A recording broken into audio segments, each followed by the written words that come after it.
In today's video, I'm going to show a Warlock Prismatic build that allows you to jolt, unravel, shatter, and make enemies volatile all at the same time. This build has insane grenade and class ability uptime, combined with the ability to gain light and darkness energy quickly to allow you to use Transcendence as often as possible. The amount of debuffs you'll be applying in this build is truly next level, and makes even subjugators helpless against us. I'll cover the aspects, fragments, exotic, weapons, and mods to help you become a true master of Prismatic. Starting with our super, we're going to be running Storm Trance, and the reason I'm running Storm Trance is when we get Orbs of Power, this allows us to become amplified, which we'll talk about will help with our damage resistance overall. I know some people have mentioned if you're using a Storm Grenade, that's another way to get amplified, but I found this is the most consistent way to get amplified versus relying on getting enough kills with your Storm Grenade, and if you don't, you're really putting yourself at a disadvantage. So that's the super we're running there. For our class ability, we're going to be running Phoenix Dive. This is going to allow us to pop our class ability as often as possible, which is going to be a really big part of this build in terms of helping with the unraveling aspect. Getting into our melee ability, we're running Penumbral Blast. What this allows to do is give us a way to shatter enemies and get another way we can just do some additional damage when in a pinch or when we need it. Next, we're running Storm Grenade, and again, this got a 20% buff coming into the final shape and has a relatively low base cooldown, and so this is going to be great for us to get our grenade back as quickly as possible, do a lot of damage, and as when we talk about when we get to the fragments, will also allow us to jolt enemies, adding an additional debuff that's going to allow us to increase our overall damage output. For our aspects, if you don't know it by now, it is Feed the Void, giving us the ability with ability kills to activate Devour, which will allow us get that health regen and a lot of grenade energy. So this is intricate for any build where you're going to want to get your grenade back as quickly as possible. I don't know if there's any way to avoid Feed the Void, if you will, in terms of just how unmatched the grenade energy regen is. And then we're going to be running Weaver's Call, activating your class ability to weave 3 threadlings and deploy any threadlings that you have perched. Targets defeated by strand damage have a chance to journey perched threadlings, and so this is going to allow us to get those threadlings to pop out, and when we talk about it a little bit later, this is going to be a great source of our unraveling for this build, and again, just another way to continue to do a lot of damage. For our fragments, the first one we are running is Facet of Purpose. Picking up an Orb of Power grants either Amplified, Restoration, Frost Armor, Woven Mail, or Overshield based on damage type equipped of your super. And this is what I touched on in the beginning. This is why we're running Storm Trance. So when we pick up an Orb of Power, it's going to make us Amplified, which when we get into our Artifact mod, we'll touch on our damage resistance or our increase in damage resistance. For our next one, we're running Facet of Hope. Well, you have an elemental buff, your class ability generates more quickly, and basically at all times we're going to have sometimes up to 3 elemental buffs going at the same time, so getting your class ability back is going to be not a problem. I don't believe having 3 different ones at the same time stacks. I could be wrong on that. However, it's really about just always having an elemental buff, which we will with this build. Next, we're running Facet of Dominance. Your Void Grenades weaken targets and your Arc Grenades jolt targets. I've seen this in the comments a little bit recently, but when using your Prismatic Grenade, which is a combination of Stasis and Void, it does trigger the weaken here. So this makes this, to me, just a really, really good fragment for Warlock, because you're going to get Weaken when you're in Prismatic and Jolt when you're using Storm Grenade and not in Prismatic. So you really get the best of both worlds when it comes to those debuffs, which is pretty awesome. Next, we're using Facet of Bravery. Defeating targets with grenade final blows grants volatile rounds to void weapons, and defeating targets with power melee final blows grants unraveling rounds to your strand weapons. And you're going to see this fragment is going to be key into us utilizing volatile rounds. Just give us another way to have additional damage output in this build. And then lastly, to continue to ratchet up our survivability, we have Facet of Protection. So when we're surrounded by people, we're going to be more resistant to incoming damage, and while Transcendent, the effect is increased, and we get a nice little +10 to strength. Getting to our exotic, and is going to be none other than Swarmers. Destroying a Tangle spawns a Threadling. Your Threadlings unravel targets that they damage, and this is a huge part of why we're running Weaver's Call. As you notice in our build, we're not running Arcane Needle, so having Threadlings being able to give us a source of unraveling is huge for this build. And so this makes it to where when we pop our Phoenix Dive and dive into a group of enemies and all our Threadlings come out, they're going to spread that unraveling on top of doing the additional damage, and so that's going to allow us to spread as many debuffs as possible in this build. And of course, those Threadling kills do also help with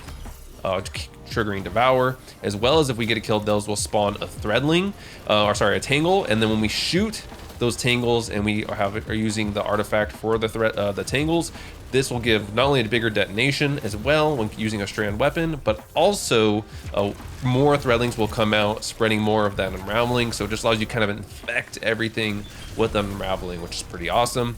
And then tying in our exotic, and this is where we're talking about our weapons here, and we're using Graviton Lance. And the reason we're using Graviton Lance is because this allows us to take advantage of Facet of Bravery, where when we get those grenade final blows, which we will with Storm Grenade, we will be triggering volatile rounds on our void weapons. So not only will Graviton Lance, which already does a ton of damage, has the ability to, you know, spread spread all the void projectiles that track targets and do damage that way, but now it will also have volatile rounds. So by the time we get to shooting our Graviton Lance, our enemy should be jolted, unraveled, and now being made volatile via our Graviton Lance. And then of course we can throw in with our Penumbral Blast to do some additional damage there as well. And then if we get a kill with our Threadlings, that is where we can swap to the call real quick, which I highly recommend using a strand weapon in your kinetic slot if you can here, and then shooting those tangles that are created from our Threadling kills to create a giant explosion, which then spreads more Threadlings, which more unraveling. And so you can just see how this build just goes and goes. Again, for our heavy weapon, I'm using Hammerhead. It's just a random roll I chose here. You can use the best roll you have, of course. And this is great because if you're fighting some of those chunkier subjugators, which should also have a ton of debuffs to them as well, and if you still have volatile rounds active, you can switch those Hammerhead and just go to town on some of these enemies. And that's going to kind of round out our weapons there. For our artifact, there's a couple of key mods you're going to want to be using here. Some of these I just have equipped because I don't have anything better, but ultimately the best ones I'm going to recommend here is Threaded Blast. So destroying a tangle with a strand weapon creates a larger, more damaging explosion, and this is a very large, very powerful explosion. And again, with Swarmers, that explosion will now also release release Threadlings, which will help with that unraveling or spreading that unraveling. And you're going to want to make sure, again, you're running a strand weapon like the Call or whatever you prefer to make sure you can shoot these tangles to create those, to take advantage of those threatening, those big explosions. Next, we're doing Radiant Orbs. We'll have a Prismatic subclass equipped, picking up Orb of Power makes you radiant. This allows us to just do more damage with our weapons overall, as well as making sure that we have one of those elemental buffs active at all times, which we'll talk about in a second. And then we have Galvanic Armor. So we have an Arc or Prismatic subclass equipped. Incoming damage from commands is reduced while amplified, and that's why we're running Storm Trance. So when we pick up the Overpower, we can become Amplified, which is going to activate this, which is just huge for our survivability. Definitely a really good mod to have. And then finally, I have unlocked Shield Crush. Hallelujah. But you can see here, while you're amplified or radiant, your grenade recharges faster and deals increased damage. This is absolutely great for our Storm Grenade, which already does a ton of damage and applies Jolt, but now it's going to do even more damage on top of the fact that now we're going to get that grenade back even faster on top of having Devour, triggering that grenade regen. So these mods right here, really, these last four really round out the build really nicely. Finally, we are getting to our armor mods. For our helmet, we're going to be wanting to run Double Void Siphon. This is going to be great for Graviton Lance because, again, it's going to allow us to generate more Orbs of Power once we get kills with Graviton Lance, especially when we're spreading those volatile rounds, and combined with the jolting and everything else, just really makes it really easy to make some easy orbs. And then for our gauntlets, I'm running Double Firepower here because our Storm Grenade is kind of going to be the play starter for this whole build and the kind of the loop we're playing in terms of our abilities. So you're going to be getting a lot of easy orbs there via Firepower, which will also then, once we pick those up, allow us to be amplified.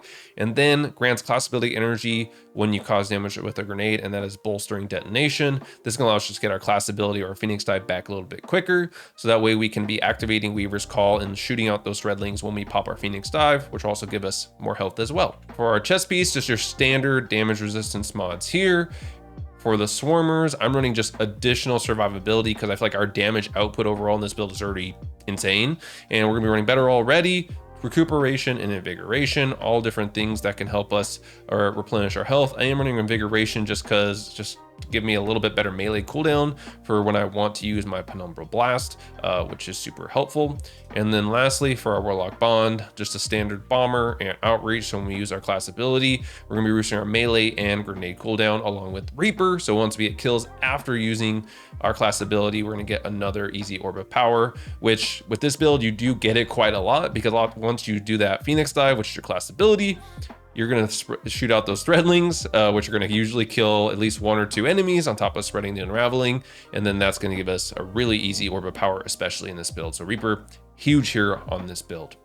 Overall, the complete survivability, damage output via all the damage debuffs we're going to be doing via jolting, via volatile, via unraveling, shattering enemies with Penumbral Blast. There's just so much this build has going for it, and all done in a way that doesn't require us to use Arcane Needle. You could probably swap out Penumbral Blast for Arcane Needle just to really guarantee the unraveling. I didn't really find it necessary via using Swarmers, and I really had a lot of fun with this build, and the survivability again was just insane. And you get your prismatic energy back so fast because you're doing a lot of light damage from using Graviton Lance, and doing a lot of darkness damage via the unraveling and your threadlings that are constantly spawning. And the real, again, thing you want to make sure you do with this build, leading with that storm grenade, then diving in with your Phoenix dive to release those threadlings, and that's really going to kickstart everything. And then once you start unlocking some of these artifact mods, that just makes this build even more potent. If you don't have those artifact mods, this build will still be quite good, but those artifact mods really take it to a next level. But let me know what y'all think of this build in the comments down below, or any interesting changes you would make to it. I've been hearing a lot of really cool changes to my previous builds in the comments that just constantly get my mind going of all the different things we can do with Prismatic. So I'd love to hear your thoughts down below.